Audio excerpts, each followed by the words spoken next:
Bonjour, bienvenue dans cette partie du chapitre sur le second degré. Nous allons nous attacher à parler de la somme et du produit des racines quand le discriminant est strictement positif.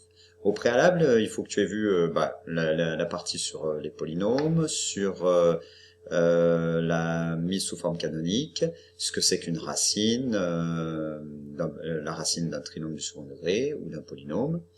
Voilà, ça doit concerner deux ou trois parties précédentes. Alors, lorsque le trinôme ax2 plus bx plus c admet deux racines réelles, évidemment avec toujours a différent de 0, parce que sinon on n'a pas un trinôme du second degré. Donc deux racines réelles, distinctes ou confondues, alors leur somme s égale x1 plus x2, et leur produit p est égal à x1 fois x2, et à ce moment-là, la somme S est égale à moins B sur A, et P est égal, le produit, à C sur A. Voilà. Vérifions ceci dans la démonstration qui suit. Donc, si x1 et x2 sont ces deux racines, les deux racines du polynôme ax2 plus bx plus c avec a différent de 0. À ce moment-là, grand S est égal à x1 plus x2 égale, normalement on est censé connaître les formules sur x1 et x2, donc c'est-à-dire moins b moins racine de delta sur 2a pour x1, plus moins b plus racine de delta sur 2a pour x2. On a bien le même dénominateur, ce qui nous donne moins racine de delta plus racine de delta, ça fait 0. Moins b, ça nous fait moins 2b sur 2a. C'est égal à moins b sur a. Toujours avec a différent de 0. Hein.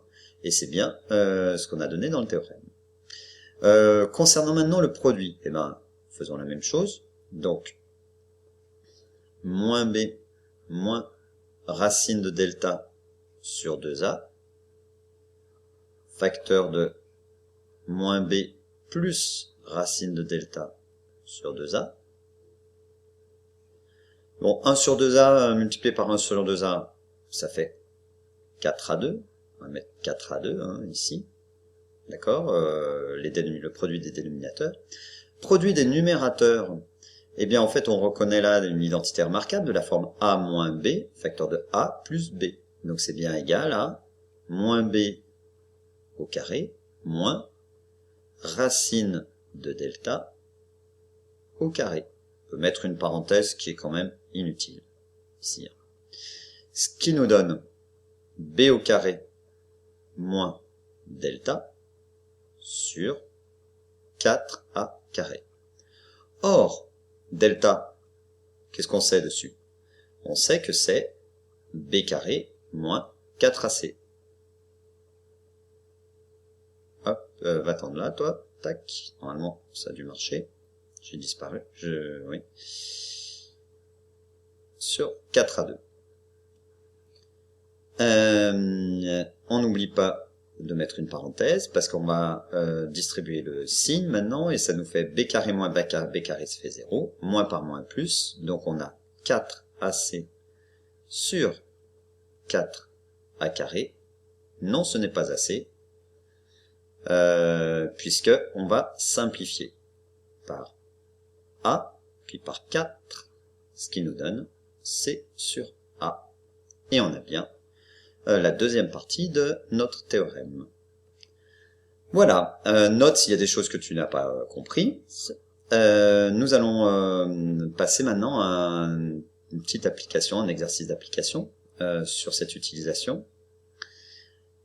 Alors, le cas typique, c'est résoudre une équation du second degré lorsqu'on connaît déjà une racine.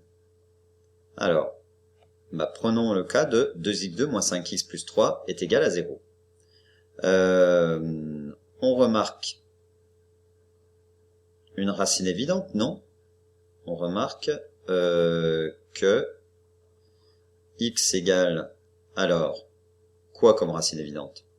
Mets sur pause, cherche. Oui, c'est ça. X égale 1. X égale 1 est racine évidente. D'accord? Eh bien, à partir de là, on sait quoi? Que la somme des racines, donc on a si x1 et x2 sont deux racines,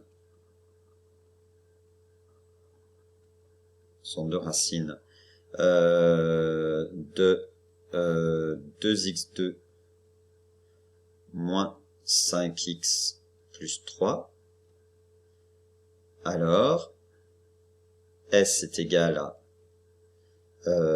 x1 plus x2 est égal à moins b sur a.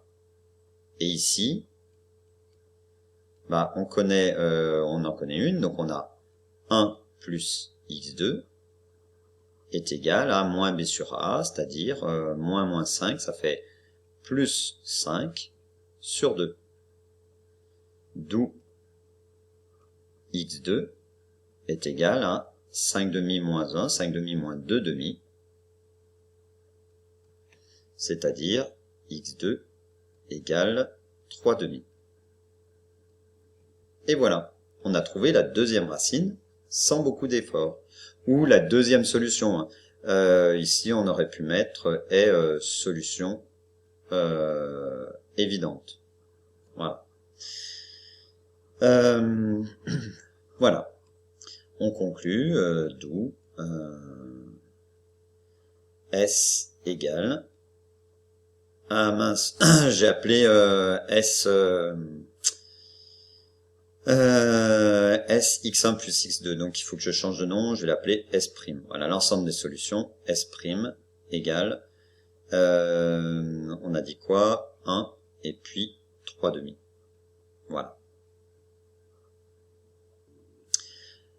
Alors, c'est pas tout à fait fini, enfin, l'exercice d'application est terminé, mais une petite remarque qui va avoir son importance. Regardons ce trinôme ax2 plus bx plus c, et regardons l'équation ax2 plus bx plus c égale à 0.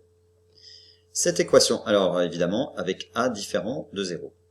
Cette équation, ça va être équivalent à, si je divise tout par a x2 plus b sur a plus x plus c sur a est égal à 0, puisque a est différent de 0. D'accord? C'est-à-dire, avec les notations d'au-dessus, que je peux écrire cette équation sous la forme x carré moins sx, puisque s c'est moins b sur a, d'accord? Plus b est égal à 0. Avec S égale x1 plus x2 et P est égal à x1 fois x2. Donc en fait, j'ai écrit mon équation de départ à l'aide de la somme et du produit des racines. Et donc, quand le coefficient est 1, je peux dire que le coefficient qui est devant x, c'est moins la somme des racines, si évidemment delta est positif.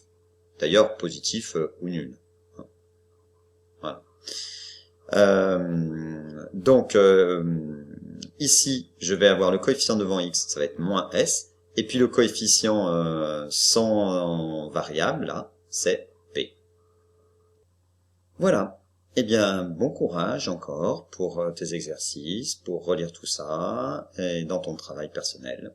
Et à une autre fois, peut-être, sûrement. À bientôt!